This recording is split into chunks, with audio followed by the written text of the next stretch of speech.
Welcome, and thank you for coming to my presentation. I'm Brandon Koscinski, and my mentor was John E. Roberts at the Depression Research and Treatment Lab at the University of Buffalo. And what I'm going to talk about today, as it says there, specificity and detail in autobiographical memory.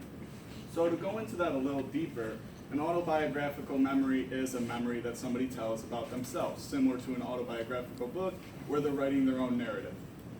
So before we go on, I'd like to ask a question. Of the people in the room, raise your hand if you know somebody or if you personally have been afflicted by depression. Okay. So it's around 6 people. So that's pretty bad. Now think of it like this. 6.7% of the population over 18 in America suffers from depression currently. That's awful. It's a debilitating disease, and not to mention, specificity has actually been shown to be negatively correlated with depression. So the more depressed you are, you tend to be less specific in your memories. So you're probably thinking, well, what does that mean? Okay, I might be less specific, but what does that mean? All right, so to be specific is to have an event, a single event within a 24-hour period. And to have detail is a single unit of information in that event. So for example, a name can be a detail, a place can be a detail, the weather could even be a detail. It's just those things that when you put them together, it really brings the story together. So think of it as with your autobiographical memories, you're putting together a great dialogue for people to be able to understand. So after those definitions, you can kind of see why specificity and detail aren't the same thing, but actually for about 30 years, the thought was, well, we're going to study specificity, but we're not going to study detail. As I said, with detail, it's only in the specific memories, and that makes sense why they would only study the specific memories. But what we're starting to see recently, very recently, actually 2015, is that detail is positively correlated with depression in previous research. So the more depressed you are, typically the more detail you have in your specific memories. And I want to go through 2 examples just to kind of hammer home detail real quick. So think of this. One memory is going to be high in detail. Both of them are going to be specific memories, so they're similar in that way. But this one, I went to Wegmans with my mother, my brother, and my cousin. We went to get cotton candy grapes. It was sunny outside, but I could still see the rain clouds coming into the sky. So, I mean, you can really create that image in your mind. It's very detailed. And that would be a high detail memory, specific memory. Now think of this one. As a specific memory, last week I played a game. So it's a specific memory because you have a specific time that they did something, but you're still wondering, okay, last week, was it Monday? Was it Tuesday? Might have been Saturday. We don't know. In a game, is it a sports game? Is it a video game? So we know that they're doing a verb. We don't know who we're doing it with. We know that it's last week. We don't know when it was. So really, detail is really bringing that picture together for people.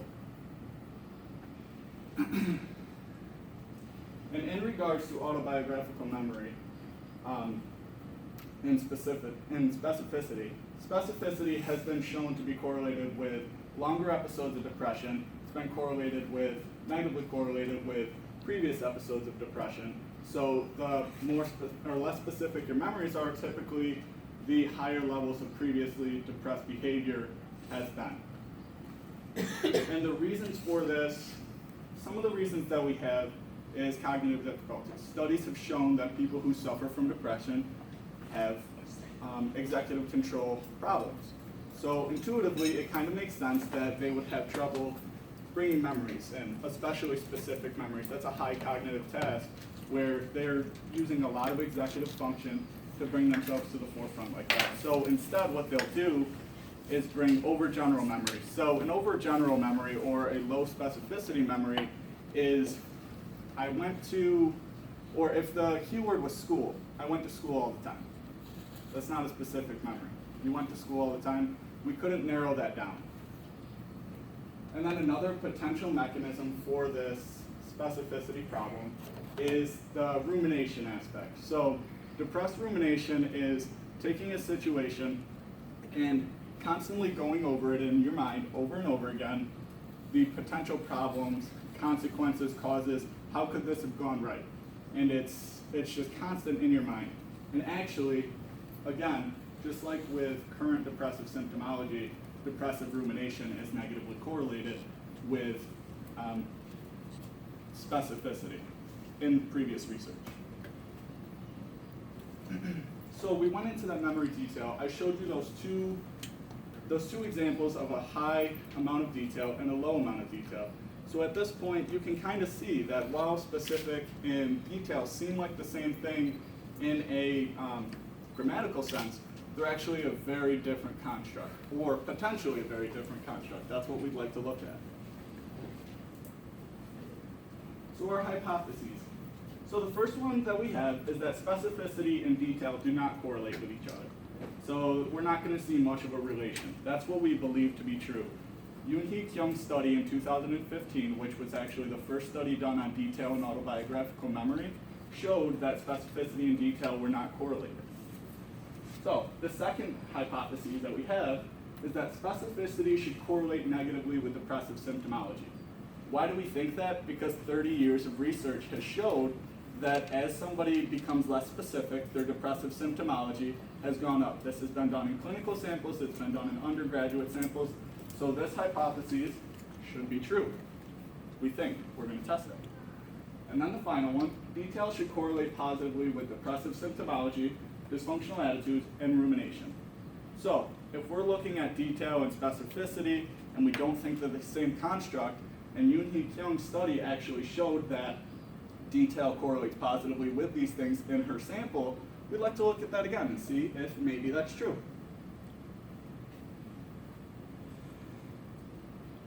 So our participants, the average age was 19.61. Sorry, I'm very bad with the clicker. We had 84 college students, about 44% of those were female.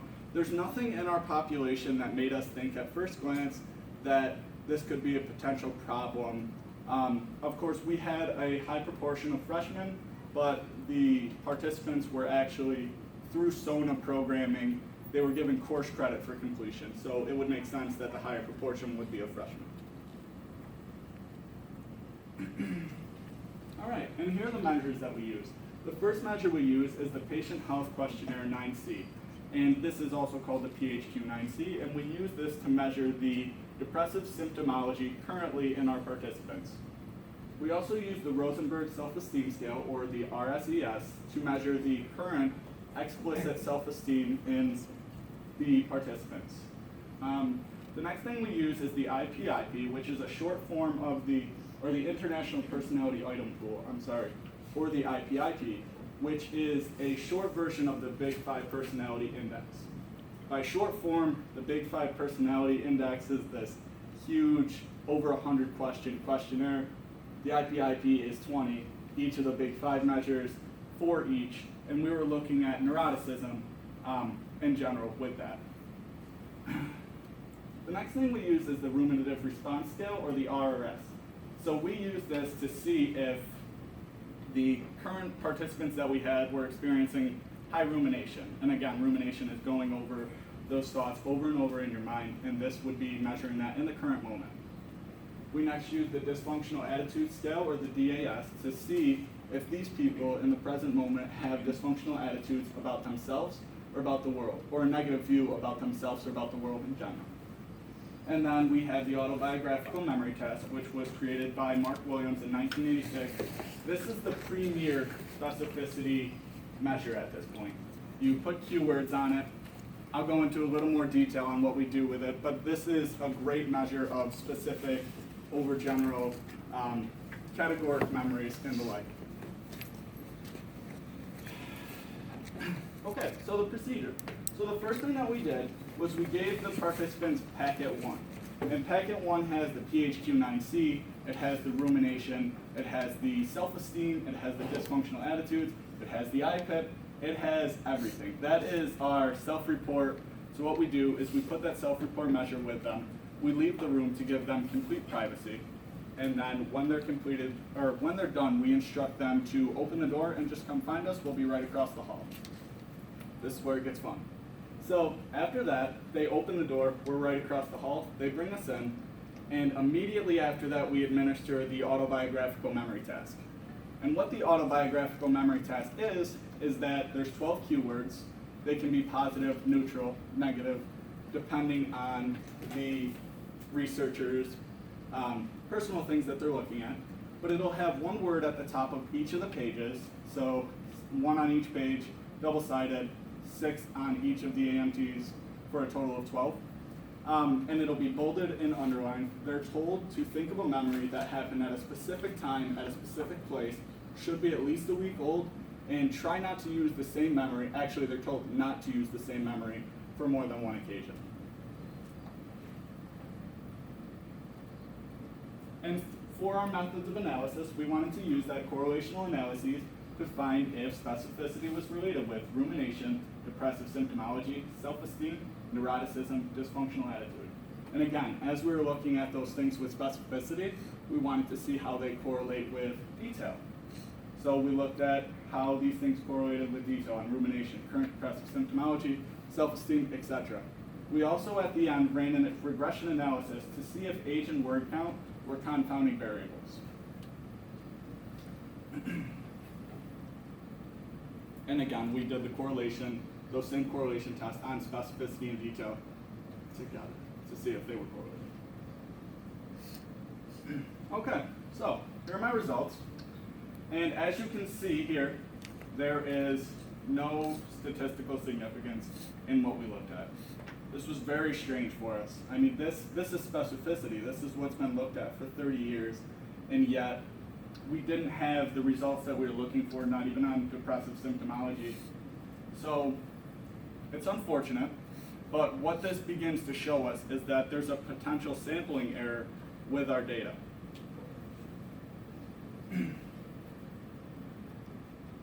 As you can see here, for example, age has a high correlation, but it's not statistically significant. Neuroticism, a decent significant value, not significant. Areas to look into. And now we're on to detail. And unfortunately, the same thing. With detail, we didn't have statistical significance. We had some things like age and word count where they were high correlation values, but again, they were within the confidence intervals, unfortunately. So we weren't able to find conclusive evidence at the time. However, and this is the great part, we did find that specificity and detail were not correlated with each other. So, just as in Yoon-Hee Kyung's study in 2015, we found that as specificity goes up, it doesn't have a relation on detail. So, 1 out of 3 hypotheses, not necessarily what we were looking for, but we'll take it. It gives us so much future research to look into this detail variable. It shows no research is wasted, but we found one of the things we were looking for, and we're going to continue from here. And regression analysis showed that the age and the word count were not confounding variables, so the results are as they are. There's nothing we can say that would have changed it. Trust me, I tried. So, in conclusion, detail and specificity were not correlated in our sample, so that was fantastic. Specificity did not correlate negatively with the variables that we thought it would. Detail did not correlate positively with what we thought we would. Again, going back to that sampling error, we had 84 participants, and when your data set starts to contradict 30 years of previous research, where even a meta-analysis of 6 studies has shown that depressive symptomology and specificity has a negative 0.10, negative 0.11 relation between each other, it starts raising questions. So we work from that. So what are some of our limitations? So we lack different language AMTs. So those do exist. You can go online and you can look at, people have used AMTs in Spanish, in Chinese, etc., French, to be able to look at this because, we're not one nation speaking one language. It would have made sense to have, or if we replicate this at some point to try to find findings that we were looking for, it would make sense to include everybody based on their primary language. And also through the use of bilingual RAs, which was a problem. I was an RA at the time. I just speak English. So that's a potential problem, but we can work to better ourselves from this, and research in the future may be able to get so much more data by including different AMTs and bilingual RAs. And I also believe the use of neutrally balanced keywords may have been a bit of a problem with this study. For example, one of the keywords was onion. Can anybody at this point think of a specific memory that involves an onion? I think real hard. Okay, so 1.5. We'll go with 2, but it's or 3. It's kind of tough. Onion was 1. Uncle was 1. So maybe a different selection of keywords may have helped us a little bit more. So future directions. In the future, we should begin to look at possible other measures of autobiographical memory. We use the AMT. We love the AMT in our lab, but there is other measures of autobiographical memory. Further examination of detail as a construct is necessary. So I can be so happy up here that we found that detail and specificity were not correlated, but as we saw with my results, it's definitely important to look at this a bit more. So now between my study and Yoon-Hee Kyung's study, we have about 730 participants combined, and we found in those, and so 2 separate studies, we found that detail and specificity were not correlated. So we're starting to look at that, but definitely a lot more research. Higher sample size would definitely be nice because 84 participants, we don't have the predictive power that we would like.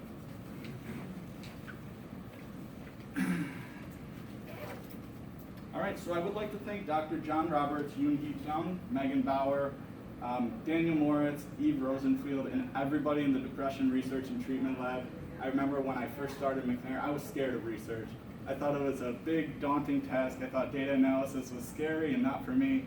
And now I went home during McNair, and over the weekend, not this weekend, earlier, I spent an entire weekend coding because I picked it up so quick and I loved it so much.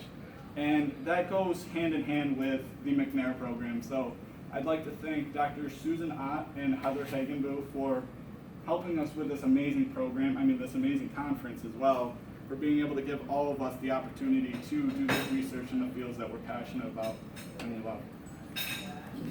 And the last thing I'd like to thank all of you for sitting here and listening to this. So without further ado, if there's any questions, I'd like to lead right into those.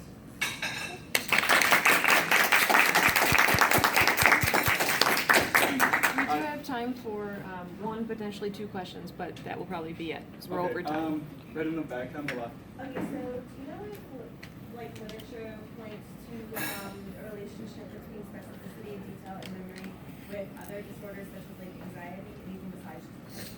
So actually something that really stuck out to me, because when I first came into psychology, I thought everything in psychology must have been studied, right? But detail, the first time it was studied as a construct to do with memory, autobiographical memory, for example, was actually last year. So we are, sounds dramatic, we're on the frontier of coming up with a great new thing. So it's definitely important to look into different mental illnesses and things like that. I know that for specificity, for example, it does also have that negative correlation with trauma.